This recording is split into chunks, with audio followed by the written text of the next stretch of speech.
কোথায় গেলে পটল প্রেমীরা? দেখো তোমাদের জন্য কী নিয়ে এসেছি। আলু পটল রেসিপি। আর যারা পটল পছন্দ করো না, তারাও কিন্তু এটা অবশ্যই বানিয়ে খেও, দেখবে খুব ভালো লাগবে। তার জন্য ডিম সেদ্ধ করে খোসা ছাড়িয়ে রেখেছি। মিক্সিতে আদা, শুকনো লঙ্কা আর গোটা জিরে বেটে রেখে দেব। এবার কড়াতে সর্ষের তেল গরম করে ডিমের পরিমাণ অনুযায়ী নুন আর হলুদ দিয়ে ডিমগুলোকে কড়া লাল করে ভেজে তুলে রাখবো। এবার ওই তেলের মধ্যেই পটলগুলোকে লাল করে ভেজে তুলে নেব। পটলের মধ্যে কিন্তু আমি কোনো নুন আর হলুদ দিইনি। পটল ভেজে নেওয়ার পরে ওই তেলের মধ্যে আবারও আলুগুলো দিয়ে অল্প নুন দিয়ে আলুগুলোকেও ভালো করে লাল করে ভেজে তুলে রাখবো। এবার এই তেলের মধ্যে আরও কিছুটা সর্ষের তেল মিশিয়ে দিয়ে গোটা জিরে, তেজপাতা, শুকনো লঙ্কা, এলাচ, লবঙ্গ, দারচিনি ফোড়ন দিয়ে দিলাম।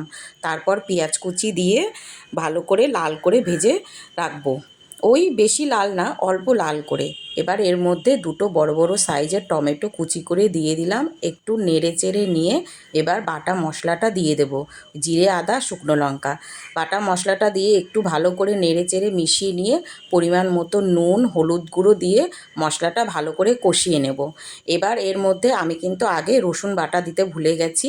এবার এর মধ্যে আমি কিছুটা রসুন কোয়া একটু থেতো করে দিয়ে দিলাম। তোমরা আদা জিরে বাটার সময় কিন্তু রসুনটা দিয়ে দেবে। সব কিছু ভালো করে কষিয়ে তেল ছেড়ে এলে ভাজা আলু আর পটলটা দিয়ে দেবো। সব কিছু দিয়ে আবারও ভালো করে মিশিয়ে নিয়ে কিছুক্ষণের জন্য ঢাকা দিয়ে দেবো আলু আর পটলটা সেদ্ধ হওয়া পর্যন্ত। আলুটা যখন সেদ্ধ হয়ে যাবে এবার পরিমাণ মতো জল দিয়ে দেবে ঝোলের জন্য। ঝোল ফুটে উঠলে ভাজা ডিমগুলো দিয়ে ভালো করে মিশিয়ে একটু ঢাকা চাপা দিয়ে রাখবে।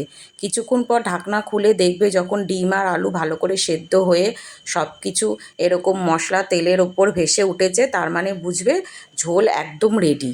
নামানোর আগে একটু গরম মশলা গুঁড়ো দিয়ে নামিয়ে নিলেই রেডি হয়ে গেল ডিম পটল।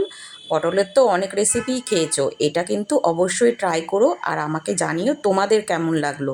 Tata, bye bye.